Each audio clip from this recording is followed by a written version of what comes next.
லெட்டர்ஸும் இருந்தது, ஸ்மால் லெட்டர்ஸும் கொடுத்துருக்காங்க. இது வந்து டபிள்யூவோட முடிஞ்சிருச்சு. அடுத்த பேஜஸ் இதில் ரிமைனிங் இருக்கிற ஸ்பேஸில் வந்து 2 கொடுத்துருக்குறாங்க.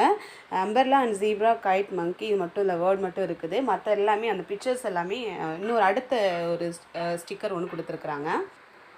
இந்த சீட்ஸோட பேலன்ஸை பார்த்தீங்கன்னா புரியும். அடுத்து அந்த டபிள்யூக்கு அப்புறம் ரிமைனிங் உள்ள அல்பபெட்டிக்கல் லெட்டர் எக்ஸும் இசட் வரைக்கும் இருக்குது.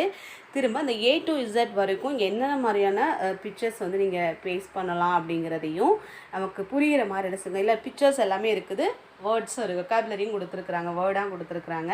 ஸோ நம்ம வந்து ஃபிட் பண்ணுறதுக்கு வந்து மாடல் டெமோ கொடுத்துட்டாங்க. அதை எப்படி நீங்கள் ஃபிட் பண்ணணும், என்னென்ன கலர்ஸ்க்கு என்னென்ன பிக்சர்ஸ் அப்படிங்கிறத இதிலே கார்னர்லேயே ஒரு ஸ்டிக்கர் கொடுத்துருக்குறாங்க. மாடல் வந்து நம்ம இந்த லேஅவுட்டை வச்சு நம்ம திரும்ப ஃபிட் பண்ணிக்கலாம். இந்த ப்ராடக்ட்டை பொறுத்தவரையில் ப்ராடக்ட்டுக்காக சொல்ல வரலை, நம்ம கிட்ஸோட நம்ம ரெகுலராக நம்ம குழந்தைங்கள பேசுவோம் வைப்போம். பட் இந்த வேர்ட்ஸை அண்டர்ஸ்டாண்டிங் பண்ணுறதுக்கு, வெக்காபுலரி அண்டர்ஸ்டாண்ட் பண்ணுறதுக்கு